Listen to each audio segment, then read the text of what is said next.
اصل میں بتاؤں آپ کو کہ لوگ اصل میں حافظہ اتنا لوگوں کا کمزور ہے کہ نجدیوں کے جو مظالم ہیں ان سب کو لوگوں نے فراموش کر دیا. اب تو یہ کہنے لگے بھئی حرم شریف میں جو امام ہے تو اللہ اس کا رسول ان سے راضی ہوگا نا تبھی تو وہاں امام ہے، ورنہ تو کبھی کا ہٹ گیا ہوتا. یہ دلیل نہیں ہے. ایسے مواقع کئی دفعے آئے ہیں حرم شریف میں. مثال کے طور پر پہلی صدی میں 61 ہجری کے بعد یزید کا فتنہ جب برپا ہوا، واقع حرہ کے نام سے تاریخ میں موجود ہے. شاہ عبدالحق محدث دہلوی نے اپنی کتاب جذب القلوب الی دیار محبوب نقل فرما. علام امام سمودی رحمۃ اللہ نے وفاء الوفا میں نقل فرمایا کہ یزید کا فتنہ جب ہوا تو یزیدی امام جب وہاں مسجد نبی میں کھڑے ہوئے، ایک تو یہ کہ مسجد نبی کو انہوں نے غلیظ کیا، گھوڑے باندھے مسجد نبی میں، اور اس وقت بھی امام کے پیچھے لوگوں نے نماز نہیں پڑھی. حضرت عثمان غنی رضی اللہ عنہ جب شہید کیے گئے تو آپ کے قتل کے بعد میں، آپ کی شہادت کے بعد جو بلوائیوں نے وہاں نماز پڑھائی، اس وقت مدینہ منورہ میں صحابہ اور تابعین نے ان کے پیچھے نماز نہیں پڑھی. یہ کوئی پہلا واقعہ نہیں.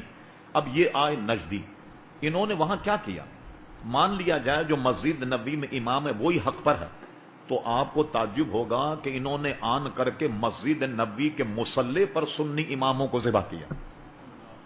اور آپ کوئی سعودی عرب میں آپ کا کوئی خاص آدمی ہو تو آپ ذرا کسی سے پوچھئے، چند سال پہلے انہوں نے اپنا 100 سالہ جشن منایا، حالانکہ 100 سال نہیں ہوئے، 100 سالہ جشن منایا.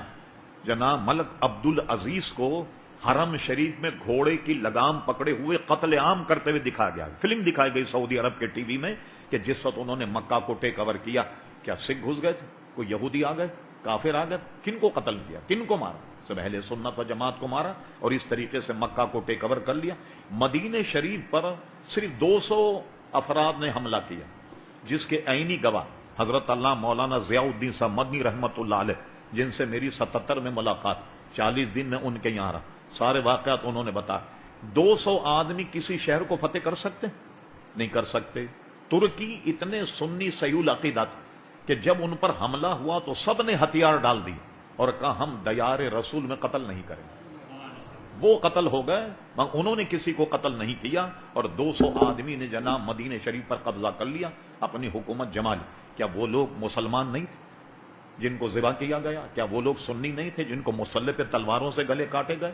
ایک بات یہ ہے، مجھے یہ بتائیے، بڑی گستاخی معاف، یہ باتیں اس لیے کی جاتی ہیں تاکہ بات لوگوں کے ذہن میں رچ اور بس جائے. ایک امام سنی سیول عقیدہ ہو، حافظ ہو، قاری ہو، مسلکن ہمارا امام ابو حنیفہ کی تقلید کرتا، بہت بڑا عالم، آپ ایک دن اسے کہیں مولانا آپ بڑے نیک آدمی، چلیں ذرا میری اماں کی قبر پہ فاتحہ پڑھ دیں.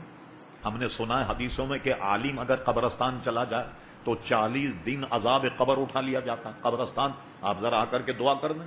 آپ ایک عالم کو لے جائیں اور آپ کی اماں کی قبر پر لات مار دیں، آپ نماز پڑھیں گے اس کے پیچھے؟ حالانکہ سنی ہے، قاری ہے، حافظ ہے، متقی ہے، پرہیزگار، کہ میری اماں کی قبر پہ لات مارا.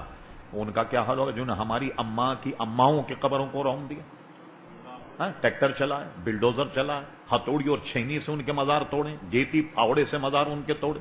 حضرت حلیمہ، حضرت حضور علیہ السلام کی خدیجۃ الکبریٰ جنت مالا میں ان کا مزار دیکھیے، سب میرے پاس پرانے ڈاکومنٹ موجود. بڑے بڑے مزار توڑے، حضرت عثمان غنی کا مزار توڑا، اہل بیت اطہار کا مزار توڑا، پورے جنت البقیع میں ٹریکٹر چلا دی اور سارے مزاروں کو مسمار کر دیا. اور آپ کو تعجب ہوگا سن کے کہ گنبد خضرا کو بھی گرانا چاہتے تھے اور یہ کہتے تھے کمبت کے صنم اکبر یہ سب سے بڑا بت ہے، مگر اللہ تعالیٰ نے ان کو قدرت نہیں دی.